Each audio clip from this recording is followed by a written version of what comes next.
The stars looked different through the sensor screens of the Galactic Council ship Eternal Watch. Commander Velthar studied the readings with growing confusion. His blue-scaled fingers moved across the control panel as he tried to make sense of what his instruments were telling him. "This cannot be right," he muttered in his native tongue. The energy readings from the third planet's orbit showed something massive, something that should not exist in this forgotten corner of space. Scout Captain Nixandra floated beside him, her tentacles wrapped around a datapad. "Commander, I have run the scans 5 times. The readings are correct. There is a structure in orbit around the third planet that measures over 15 kilometers in length." Velthar's eyes narrowed. He had been exploring unknown systems for the Galactic Council for over 30 years. He knew what primitive worlds looked like. According to their records, this system contained a species called humans who had barely learned to split atoms. They were supposed to be hundreds of years away from building anything that could survive in space. "Show me the historical data again," Velthar ordered. The main screen filled with information about the Sol system. The last official survey had been conducted 200 years ago by a council exploration team. The report described humans as aggressive but technologically backward. They used chemical rockets to reach their own moon. Their most advanced weapons used nuclear fission. The council had marked them as a species to check on again in a few hundred years. "Perhaps our sensors are picking up an asteroid," suggested Communications Officer Theknar from his station. "The humans might have moved one into orbit for mining." Nixandra's tentacles curled in disagreement. "No asteroid produces this energy. Signature. This reads like an artificial construct with active power systems. The energy output is enormous." Velthar felt a cold sensation in his stomach. If the humans had somehow developed advanced technology, it could change everything. The Galactic Council's expansion plans for this sector assumed Earth would eventually become another client world. Primitive species always did. "Send a priority message to Fleet Admiral Kethmore," Velthar decided. "Tell him we need a proper diplomatic contact fleet, and tell him the humans may not be as primitive as we thought." 3 days later, Admiral Kethmore arrived with 12 ships of the 3rd Diplomatic Fleet. His flagship, the Council's Will, was a massive vessel designed to impress newly contacted species. The Admiral himself was a veteran of first contact situations. He had brought 47 primitive worlds into the Council's protection over his long career. Kethmore studied the same readings that had puzzled Velthar. The massive construct in Earth's orbit was clearly artificial. Its energy signature was unlike anything in Council databases, but the Admiral had seen stranger things. "Commander Velthar, you worry too much," Kethmore said during their meeting. "Yes? The humans have built something large, but size does not equal advancement. Perhaps they have learned to hollow out asteroids.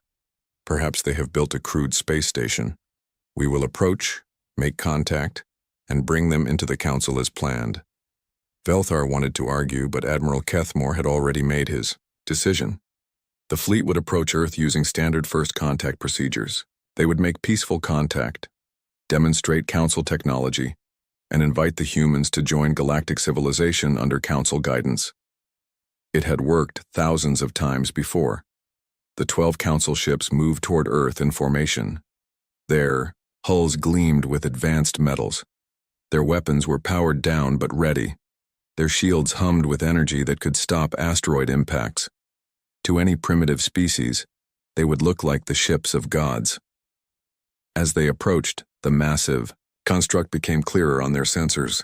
It was not a space station. It was a ship.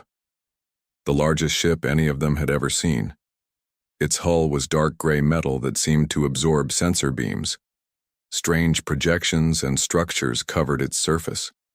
Most disturbing of all, it was clearly built for war. "Admiral," reported sensor specialist Kliktar, "the construct is definitely a warship. I count hundreds of weapon ports along its hull. The armor plating is at least 3 meters thick. This is not a peaceful vessel."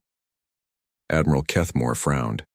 The humans had built a warship larger than anything in the Council fleet, but size did not equal capability. Their own ships had technology refined over thousands of years. Whatever weapons the humans had mounted on their giant ship, they could not compare to Council plasma cannons and quantum torpedoes. Open communication channels, the Admiral ordered. Use standard first contact frequencies. Let us see what these humans have to say for themselves. On board the human warship, Captain Dae-hyun sat in his command chair watching the alien fleet approach. The bridge of the UES Titan's Wrath was a study in calm efficiency.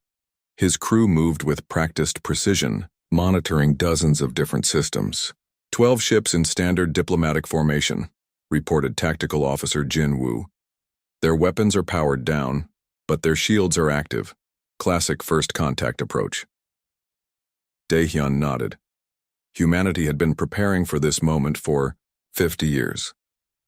Ever since Earth's deep space monitoring stations had first detected alien communications, the human government had been planning. They knew this day would come. What do our intelligence files tell us about their fleet composition? Dae-hyun asked. Intelligence Director Hye-won consulted her displays. 1 heavy cruiser, 3 light cruisers, 8 escort frigates. Standard. Galactic Council diplomatic formation based on observed patterns. The heavy cruiser matches the design of vessels we have identified as Zephyrian Empire construction. Communications Officer Bo-ram turned from her station. Captain, we are receiving transmissions on multiple frequencies, mathematical sequences, prime numbers, basic scientific constants, standard first contact protocol. Dae-hyun smiled slightly.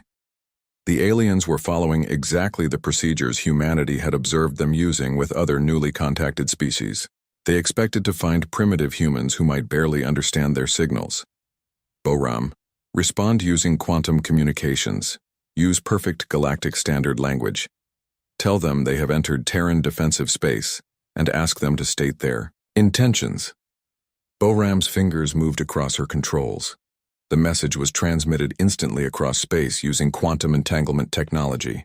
On the alien ships, communication officers suddenly found their equipment receiving signals on frequencies they had not expected primitives to know existed. Admiral Kethmore stared at the message on his screen. It was written in perfect galactic standard, the common language used by all council species. The humans should not have known this language existed, much less mastered it.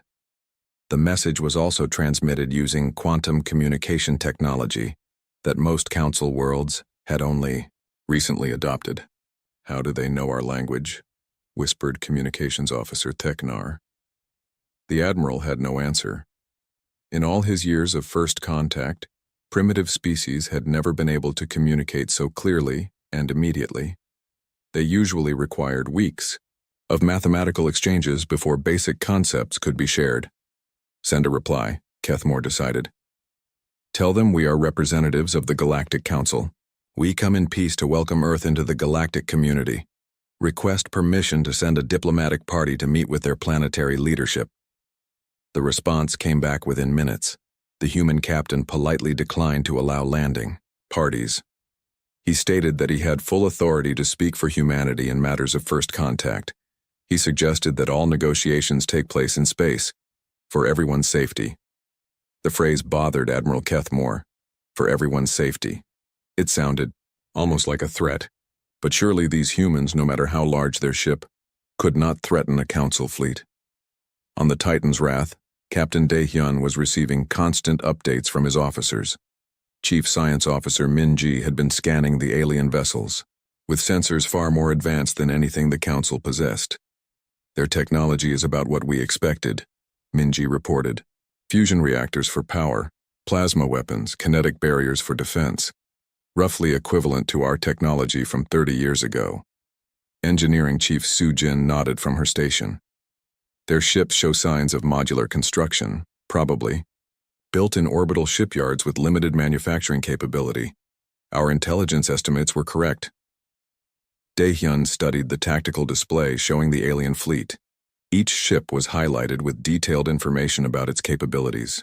The humans had been watching and learning about council technology for decades. They knew exactly what they were facing. Sir, Jin Woo called out, the alien ships are changing formation. They are spreading out and taking positions around us. On the council flagship, Admiral Kethmore was growing frustrated. The humans were not following standard first contact procedures. They refused to allow diplomatic missions. They showed no signs of awe at Council technology. Most importantly, they showed no signs of submission. Perhaps we need to remind them who they are dealing with, the Admiral said to his senior staff. Power up weapons and shields. Move into intimidation formation. Show them the consequences of refusing Council authority. It was a standard tactic. When primitive species prove stubborn, a show of force usually convinced them to be more reasonable. The sight of advanced weapons and shields had brought countless worlds into line.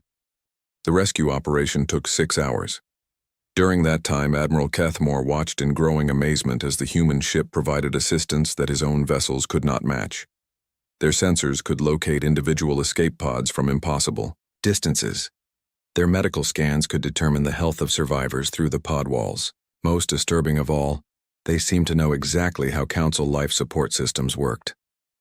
Admiral, reported Chief Medical Officer Zelthar, the humans have transmitted detailed medical data about our rescued crew members. They know our biology. They know our medical needs. This information should have taken years of study to acquire. Kethmore felt another chill. How long had the humans been watching them? How much did they know about Council technology and biology? His tactical mind began considering the implications. If humanity had been observing Council activities for years, they might know about military deployments, technological capabilities, even political situations.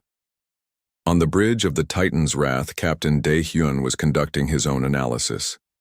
Intelligence Director Hai-wan had been monitoring all communications from the alien fleet. Their language translation systems had been breaking down Council military codes in real time. Captain, Hai-wan reported, the alien commander is requesting emergency communications with his superiors. He is describing our capabilities as beyond current understanding and recommending immediate defensive preparations. Captain Dae-hyun nodded. The demonstration had achieved its purpose. The aliens now understood that humanity was not a primitive species to be intimidated, but he needed to establish the terms of future contact before fear led to poor decisions. Boram, open a direct channel to the alien commander. I want to speak with him personally. Admiral Kethmore was surprised when his communications officer reported an incoming direct transmission from the human ship. Most species required formal protocols for leader-to-leader communications. The humans seemed to operate with unusual directness. The face that appeared on his screen was clearly human. Captain Dae-hyun had dark hair and calm eyes that seemed to evaluate everything they saw. He wore a simple uniform with minimal decoration, but there was something in his bearing that spoke of absolute confidence and authority. Admiral Kethmore of the Galactic Council 3rd Diplomatic Fleet, Dae-hyun said, using perfect pronunciation of the alien's name and titles. I am Captain Dae-hyun of the United Earth Navy. I believe we need to discuss the situation. The Admiral was struck by several things at once. The human knew his name and rank, though they had never been transmitted. The human's voice carried the calm authority of someone accustomed to command. Most importantly, the human seemed completely unimpressed by Council technology or military power.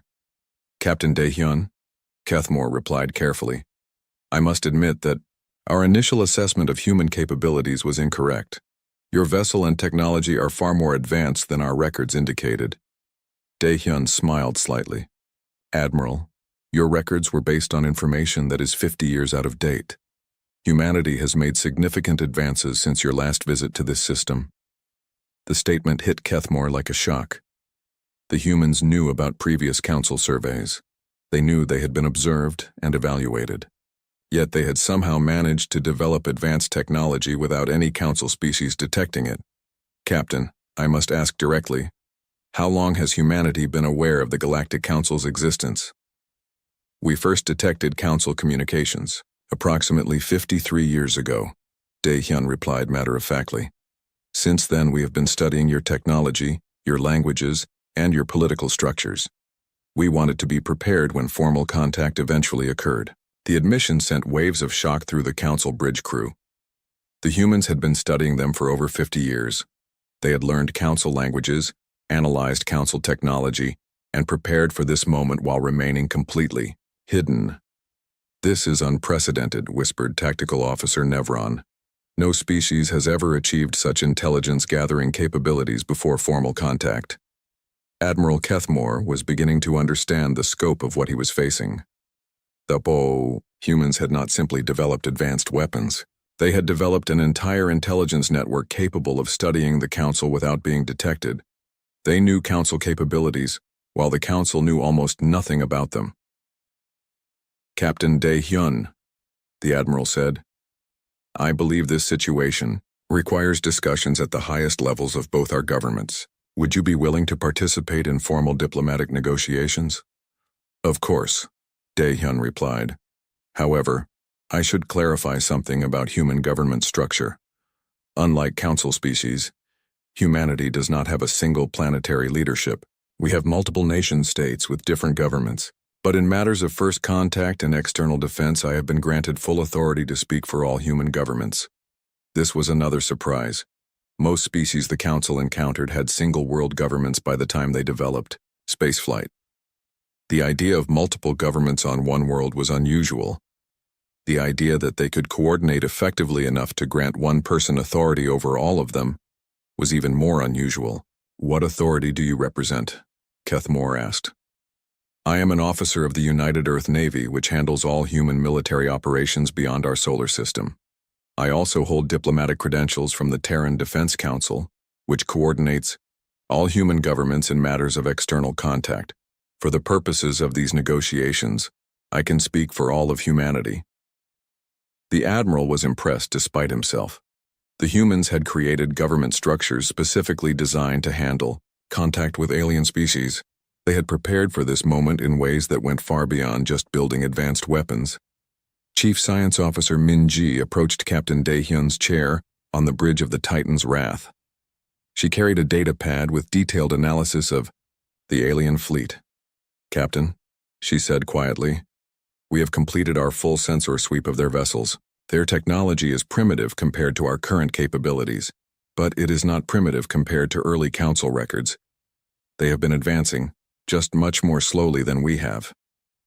Dae-hyun nodded. "What is your assessment of their intentions?" "They appear to be following standard Council first contact procedures. Based on our observations of their previous contacts with primitive species, they expect to establish a protectorate relationship. They provide technology and protection in exchange for resources and political control." "And their reaction to our demonstration?" Minji smiled. "They are terrified. Their communications indicate they have never encountered a species with capabilities that exceed their own. They are requesting emergency reinforcements and recommending defensive preparations throughout Council space." Captain Dae-hyun considered this information. Fear could lead to poor decisions. If the Council felt threatened enough, they might attempt a preemptive attack with larger forces. It was time to provide some reassurance while establishing clear boundaries.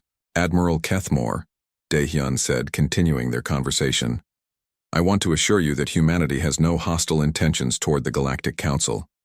We are interested in peaceful coexistence and mutually beneficial relationships." The Bricio Admiral felt some relief at these words. "That is good to hear, Captain. The Council has always sought to welcome new species into the galactic community. However," Dae-hyun continued, "humanity will not accept a subordinate relationship. We are prepared to engage with the Council as equals, not as a client species." This statement caused another shock on the Council bridge. In over 1,000 years of expansion, no newly contacted species had ever demanded equal status with the Council. The concept was almost unthinkable. "Captain," Admiral Kethmore said carefully, "the Council has established procedures for integrating new species. There are protocols that must be followed, standards that must be met." "Admiral, I believe you misunderstand the situation. Humanity is not seeking to be integrated into existing Council structures. We are proposing the establishment of new relationships between the Council and an independent human government." The implications were staggering. The humans were not asking to join the Council. They were demanding recognition as an independent power capable of dealing with the Council on equal terms. Engineering Chief Su-jin monitored the conversation from her station while keeping watch on the alien ships. Their vessels were maintaining defensive positions, but their energy signatures showed growing tension. Some ships were slowly charging additional weapon systems. "Captain," she said quietly, "several alien ships are powering up secondary weapons. They may be preparing for a more serious confrontation." Tactical Officer Jin Woo confirmed the observation. "Sir, 3 of their light cruisers are charging their main plasma cannons. They may be testing our response to increased threat levels." "Captain," Dae-hyun considered the situation. The aliens were following predictable patterns again. When diplomacy failed to achieve their objectives, they escalated to shows of force. When shows of force failed, they escalated to actual threats. It was time to demonstrate that this approach would not work with humanity. "Jinwoo, activate defensive screens around their entire fleet. Minimum power, just enough to interfere with their weapon systems. Make sure they can detect what we are doing." The emergency session of the Galactic Council High Command convened within hours of Admiral Kethmore's first report. Representatives from 12 major species gathered in the Great Chamber on Nexus Prime, the Council's capital world. The Chamber had seen many crisis meetings over the centuries, but none quite like this. High Counselor Zarthek, a tall figure from the ancient ethereal race, called the session to order. His pale blue skin seemed to glow in the chamber's soft lighting as he reviewed the initial reports from the 3rd Diplomatic Fleet.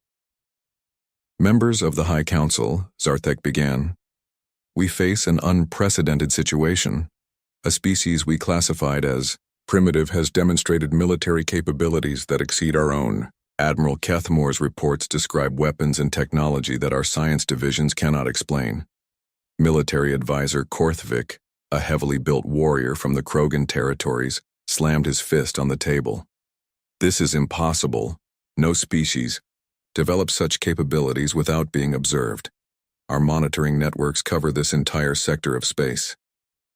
"Apparently not as well as we thought," replied Science Counselor Yathara, her insect-like features showing concern.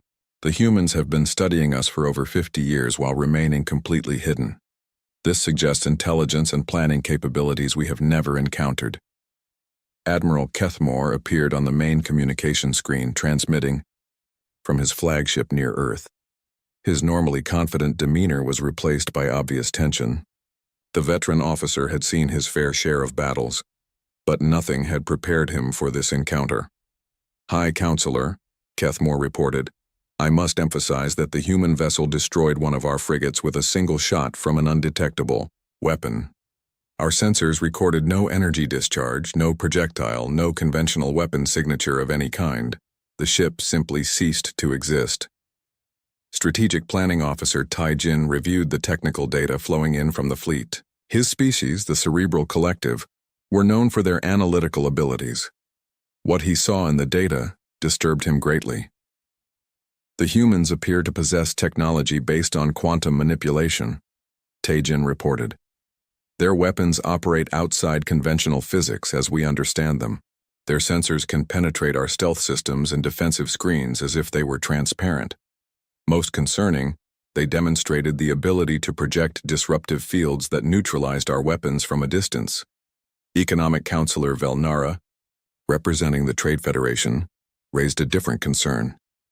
"If the humans possess such advanced technology, what does this mean for our expansion plans?" This sector was designated for Council development. Multiple worlds were scheduled for integration over the next century. High Counselor Zarthek studied the star maps showing human territory. Earth's solar system was positioned strategically along several major trade routes. If humanity claimed a larger sphere of influence, it could disrupt Council expansion for decades. "What are the humans demanding?" Zarthek asked. Admiral Kethmore consulted his notes. Their captain, Dae-hyun, states that humanity seeks peaceful coexistence, but will not accept subordinate status. They want to be recognized as equals and granted an independent sphere of influence. The chamber erupted in discussion. Never in Council history had a newly contacted species demanded equal status. The very concept challenged the fundamental structure of galactic civilization. "Equals," military advisor Korthvik growled. The Council has maintained order for over 1,000 years. We cannot simply grant equal status to every species that builds a large ship. This is not just a large ship, Science Counselor Yathara pointed out. The humans have demonstrated technological superiority in multiple areas. We may not have a choice in this matter. Back in the Sol system, Captain Dae-hyun was holding his own briefing with senior staff aboard the Titan's Wrath. The human command crew had been monitoring Council communications and analyzing their responses to the demonstration. The Council leadership is meeting on Nexus Prime, Intelligence Director Hai-wan reported. Our deep space monitoring stations are picking up increased military communications throughout Council space. They appear to be preparing for possible conflict. Chief Science Officer Minji reviewed her latest analysis of the Council fleet.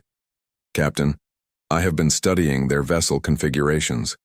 Based on observable technology, I estimate that our current fleet could defeat approximately 50 Council ships of equivalent size without significant losses. Engineering Chief Soo-jin nodded in agreement. Their fusion reactors and plasma weapons are functional but outdated. Our quantum-based systems provide overwhelming advantages in both offensive and defensive capabilities. Captain Dae-hyun listened to these assessments while watching the Council ships maintain their defensive positions around his vessel.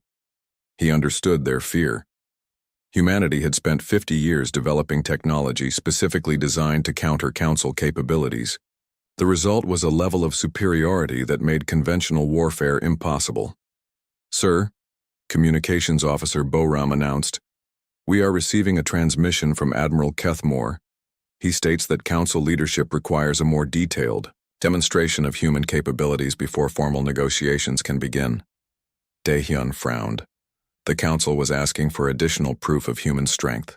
This could be a reasonable request for better understanding, or it could be an attempt to gather intelligence about human weaknesses. What kind of demonstration are they requesting? They want to observe human defensive capabilities against a simulated attack. They propose to conduct weapons tests against our shields and armor to better understand our technology. The request was both reasonable and dangerous. Allowing the Council to test their weapons against human defenses would provide valuable intelligence to both sides, but it would also reveal the true extent of human superiority, which might drive the Council to desperate measures. Tactical Officer Jin Woo analyzed the proposal from a military perspective. Captain, their weapons cannot penetrate our shields or damage our hull armor. A full demonstration would show them that their entire fleet combined could not seriously threaten this ship. That might cause panic, Intelligence Director Hai-wan warned. If they realize their military forces are completely ineffective against human technology, they might attempt to call in reinforcements from across Council space. Captain Dae-hyun considered the options. Complete demonstration would end any possibility of Council aggression, but it might also drive them to unite all their forces for a desperate attack. Limited demonstration might leave them with false hope and lead to future conflicts. Approved, he decided. We will allow them to conduct weapons tests against our defensive systems, but we will also provide them with detailed analysis of what they observe. I want them to understand exactly what they are seeing. Admiral Kethmore was surprised when the human captain agreed to the weapons testing. Most species would have refused such a request, viewing it as potential intelligence gathering. The human willingness to demonstrate their capabilities suggested either supreme confidence or elaborate deception. Captain Dae-hyun, the Admiral said during their communication, we appreciate your willingness to participate in this demonstration. It will help our leadership better understand the situation. Admiral, before we begin, I want to clarify something, Dae-hyun replied. This demonstration will show you the defensive capabilities of a single human vessel. It does not represent the full extent of human military technology. The statement sent chills through the Council bridge crew. If this massive warship was not representative of humanity's best technology, what other capabilities did they possess? The weapons test began with the Council fleet's smallest weapons. Laser batteries and particle beam weapons struck the Titan's Wrath shields with energies that could melt through asteroid metal. The human shields absorbed the energy without any visible effect. No shield fluctuation detected, Sensor Specialist Click Tar reported. The human defensive fields are absorbing our weapon energy completely. The test escalated to plasma cannons and quantum torpedoes. These weapons could destroy mountains and crack planetary crusts. Against the human shields, they created brief flashes of light before their energy was harmlessly dispersed. "Impossible," whispered Tactical Officer Nevron. "Those quantum torpedoes carry enough energy to level a city. The human shields are not even fluctuating." Admiral Kethmore ordered the use of their most powerful weapons. The main plasma cannon of his flagship charged to full power. This weapon could punch through the shields of any Council vessel and destroy it with a single shot. The massive energy beam struck the Titan's wrath with the force of a small star. For a moment, the space around the human ship glowed with released energy. Then the light faded, revealing the human vessel completely undamaged. "Shield integrity at 99.7%, Chief Science Officer Min Ji reported to Captain Dae-hyun. "The Council's most powerful weapon reduced our shields by less than 1%. On the Council ships, the silence was deafening.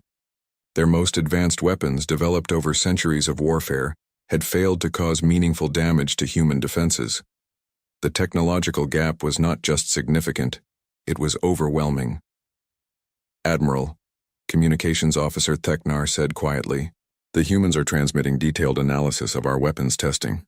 They are." The Great Chamber on Nexus Prime had never seen such chaos. Representatives from dozens of Council species argued loudly as reports continued flowing in from the Sol system.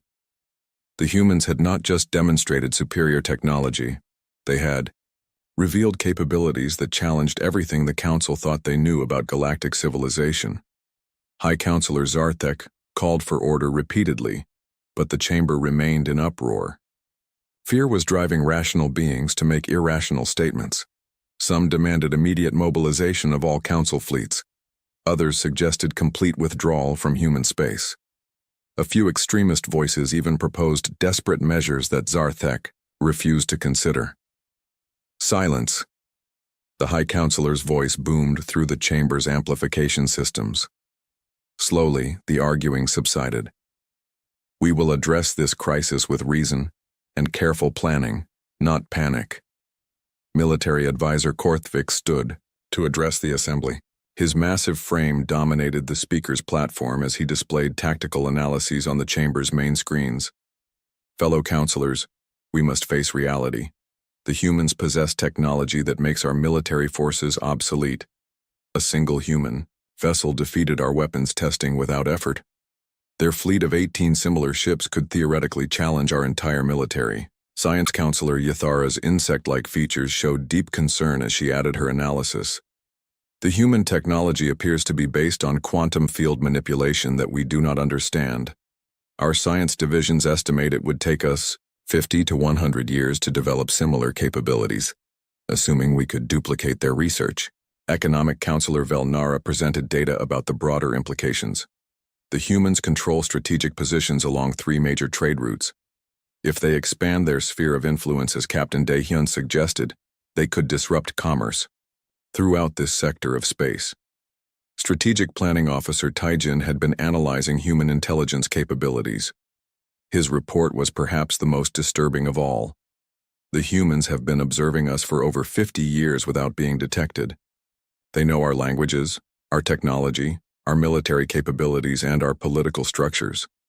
Meanwhile, we know almost nothing about them. This intelligence imbalance gives them enormous advantages in any negotiations." High Counselor Zarthek studied the reports while considering options. Every analysis pointed to the same conclusion. The Council was facing a power that exceeded their capabilities in every measurable way. "What are the humans' stated intentions?" he asked. Admiral Kethmore's voice came through the communication system from the Sol system. "High Counselor Captain Dae-hyun has been consistent in stating that humanity seeks peaceful coexistence, but he also made it clear that they will not accept subordinate status and will defend themselves against any aggression." "Have they made any territorial demands?" "Not specific demands, but they have indicated they expect recognition of an expanded human sphere of influence. They have not defined the exact boundaries of this sphere." The implications were staggering. The humans could potentially claim dozens of star systems that the Council had planned to integrate.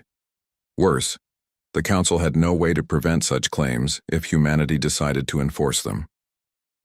In the Sol system, Captain Dae-hyun was receiving updates. From across human space, the first contact protocols had been activated throughout the Terran Defense Network. Every human colony, research station, and military base was now on alert and ready to respond to potential threats. Captain, Intelligence Director Haiwan, reported, "Our monitoring stations are detecting massive increases in Council military communications. They appear to be mobilizing additional fleets from across their territory." Communications Officer Boram confirmed the intelligence reports. "Sir, we are intercepting communications from over 40 Council worlds. They are discussing military options ranging from diplomatic pressure to full-scale warfare." Chief Science Officer Minji analyzed the military movements. Based on communication patterns, the Council is considering deploying their 2nd and 4th battle fleets to this sector. Combined with the 3rd diplomatic fleet already here, that would represent approximately 60 ships. Captain Dae-hyun considered these developments. The Council's fear was driving them toward military solutions that could only end in disaster for both sides. It was time to provide additional information that might encourage more reasonable approaches. Boram, open a channel to Admiral Kethmore. "I think it's time to share some additional facts about human defensive capabilities." Admiral Kethmore was surprised to receive another direct communication from the human captain.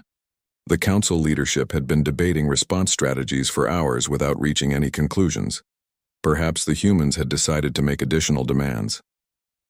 "Admiral," Captain Dae-hyun said, "our monitoring stations indicate that the Council is considering military mobilization in response to our demonstration. I wanted to provide some additional information that might influence those discussions." The Admiral felt a chill at the casual mention of monitoring stations. The humans were intercepting Council communications across multiple star systems. Their intelligence network was even more extensive than anyone had realized. "What information do you wish to share, Captain?" "The Sol system contains more than just the Titan's wrath," Dae-hyun explained. "We maintain a comprehensive defensive network throughout human space. I thought your leadership might want to understand what they would face if they chose military action." The transmission included detailed sensor data showing human defensive installations throughout the solar system, orbital weapons platforms around Earth, Mars, and the asteroid belt, hidden bases on dozens of moons and planetoids. Most shocking of all, massive defensive structures built inside asteroids that had been completely invisible to Council sensors. "Admiral," Sensor Specialist Klicktar said in a shaking voice, "the humans have built weapons platforms throughout their entire star system. I count over 300 major installations, plus countless smaller defensive positions." The scope of human preparations was overwhelming. They had not simply built one advanced warship. They had militarized their entire solar system with technology the Council could not detect or counter. "Captain Dae-hyun," Admiral Kethmore said carefully, "this represents a massive military buildup. How long have these installations been in place?" "Construction began 47 years ago," Dae-hyun replied. "We wanted to be properly prepared when formal contact with the Council eventually occurred. The timeline was devastating to Council assumptions. The humans had been building advanced military installations for nearly 50 years, all while remaining completely hidden from Council observation. It suggested planning and resource management capabilities that exceeded anything the Council had achieved. On Nexus Prime, the new intelligence caused fresh panic among Council leadership. High Councilor Zarthek called for emergency sessions as military advisors tried to assess the scope of human defensive capabilities. "The humans have essentially turned their entire star system into a fortress," military advisor Korthvik reported.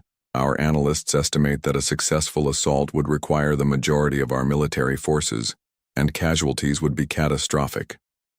Science Counselor Yathara was studying the technical specifications of human installations. Many of these defensive platforms use the same quantum technology we observed on their warship. They appear to be capable of projecting defensive fields and offensive weapons across interplanetary distances. The implications were clear. Any military attack on human space would face not just their fleet of advanced warships, but hundreds, of defensive installations using technology the Council could not counter. Strategic Planning Officer Tai Jin presented his analysis of human expansion capabilities. If the humans can build such installations in their home system, they can presumably build similar defenses around any worlds they choose to claim. This makes territorial expansion by the Council impossible in any region the humans decide to control. Economic Counselor Velnara raised concerns about long-term implications. If humanity continues advancing at their current rate, they could achieve technological superiority over the Council in every field within a few decades. We may be witnessing the emergence of a new dominant power in galactic civilization. Back in the Sol system, Captain Daehyun was monitoring Council reactions to his revelations. The aliens were clearly struggling to understand how humanity had achieved such capabilities without being detected. "Sir," Engineering Chief Sujin reported, "the Council ships are conducting detailed scans of our solar system. They are trying to map our defensive installations." "Let them scan," Daehyun replied. "They might as well understand what they are dealing with." The scanning operation took several hours. When it was complete, the Council officers had identified over 800 human installations throughout the solar system. The defensive network was far more extensive than anyone had imagined. "Captain," Tactical Officer Jinwoo said, "the aliens are requesting information about human expansion plans. They want to know which star systems humanity intends to claim." Captain Daehyun had been expecting this question. The Council needed to understand the scope of human territorial ambitions to plan their own future expansion. "Admiral Kethmore," he said during their next communique, 3 months after the first encounter, the neutral space station Harmony's rest in the Alpha Centauri system hosted the most important diplomatic meeting in galactic history. The station had been built specifically for these negotiations, using both human and Council technology to create a truly neutral environment. Captain Daehyun arrived aboard a sleek human diplomatic vessel that impressed even the experienced Council representatives. The ship demonstrated the same advanced technology as the Titan's Wrath, but was clearly designed for peaceful purposes. Its elegant lines and sophisticated sensor arrays spoke of a civilization that valued both beauty and function. With him came a carefully selected team of human representatives. Ambassador Sang-hee carried credentials from all major human governments. Her calm demeanor and perfect command of multiple Council languages immediately impressed the alien diplomats. Trade. Coordinator Jun-ho brought detailed proposals for economic cooperation between humanity and Council worlds. Cultural liaison. Nara had spent years studying Council societies and was prepared to address cultural differences that might complicate negotiations. The Council delegation was equally impressive. High Counselor Zarthek attended personally, marking the importance of these discussions.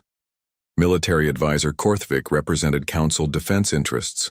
Science Counselor Yathara brought teams of researchers eager to understand human technology.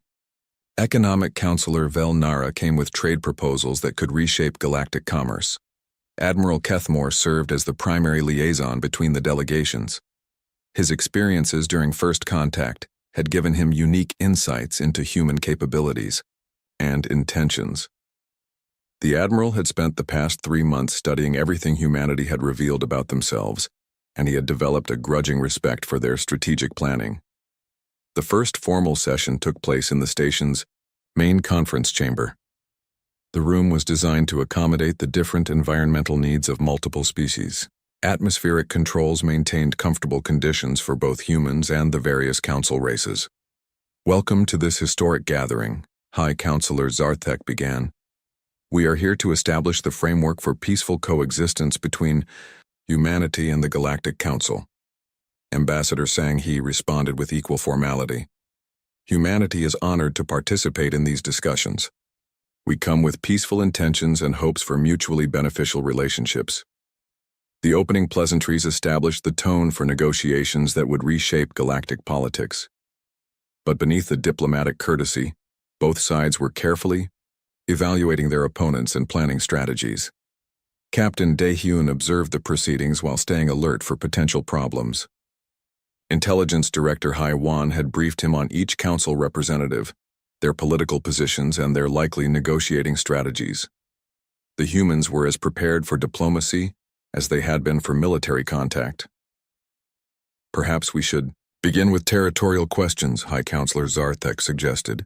The Council needs to understand the scope of human expansion plans. Ambassador Sang He activated a holographic display showing human territorial claims. The map revealed an impressive sphere of influence that included dozens of star systems along major trade routes. Humanity currently controls these 15 systems, she explained.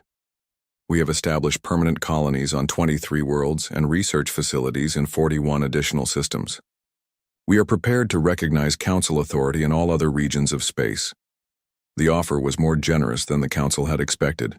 Human territorial claims, while extensive, left the majority of Council space under existing authority. It suggested that humanity was indeed interested in coexistence rather than conquest. Trade Coordinator Junho presented economic proposals that caught the Council delegation's attention. Humanity is prepared to offer limited technology sharing in exchange for access to Council trade networks. We believe both civilizations could benefit from expanded commerce.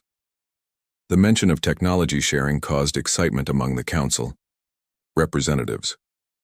Access to human quantum technology could advance Council science by decades, but they also understood that humanity would carefully control what technologies they shared. Science Counselor Yathara leaned forward with interest. What technologies would humanity be willing to share? Selected applications of quantum field theory, Junho replied. Improved energy generation methods, advanced material science, medical technologies that could benefit Council species. The offer was substantial, but clearly limited. The humans were willing to share beneficial technologies while keeping their most advanced military applications secret. It was exactly what the Council would have done in the same situation. Military. Advisor Korthvik raised security concerns. The Council requires assurance that human expansion will not threaten existing Council territories or client species. Captain Daehyun addressed this concern directly. Humanity has no interest in conquering Council worlds or disrupting existing political relationships. We seek recognition of our territorial claims and peaceful coexistence. But what about future expansion? Korthvik pressed. Human population growth and technological advancement suggest continued territorial requirements. Ambassador Sang He had prepared for this question. Humanity's expansion plans are focused on uninhabited systems and worlds unsuitable for current Council species. We have identified approximately 200 systems that meet our colonization requirements without conflicting with Council interests.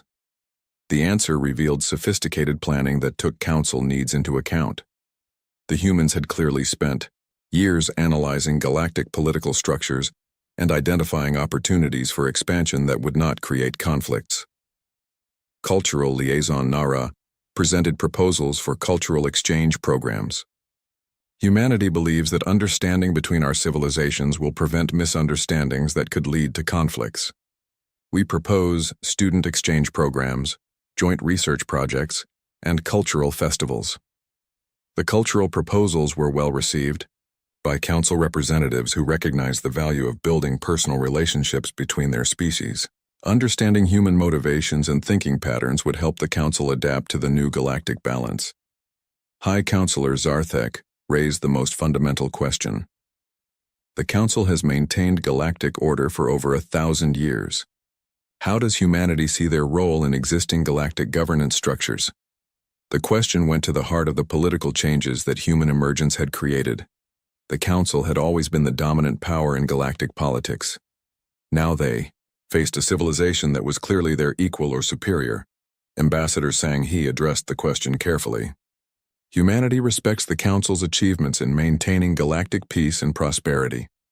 We do not seek to disrupt existing governance structures. However, we expect recognition as an independent power with equal standing in galactic politics. The statement was diplomatic but firm. Humanity would not join the Council as a subordinate member. They demanded recognition as equals with their own sphere of influence and political authority.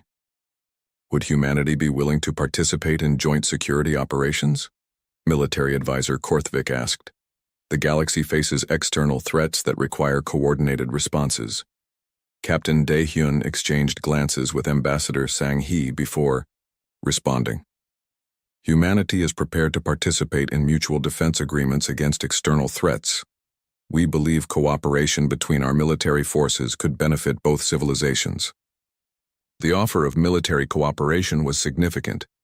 It suggested that humanity saw the Council as potential allies rather than competitors. But it also implied that humanity expected equal partnership in any joint operations. Science Counselor Ythera raised technical questions about human technology.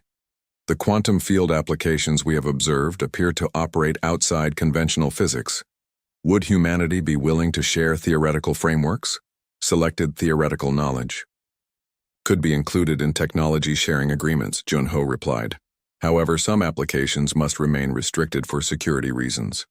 The answer was honest and expected. No civilization would share their most advanced military technologies with potential competitors. The fact that humanity was willing to share any theoretical knowledge was more generous than most species would be. Economic Counselor Velnara presented trade proposals that could benefit both civilizations. The Council controls extensive trade networks that could provide markets for human goods. In exchange, human-controlled systems could provide access to resources and strategic positions. The trade discussions revealed the practical benefits of cooperation. Human territory included strategic locations that could improve Council trade efficiency. Council markets could absorb human products and provide access to exotic materials from across the galaxy.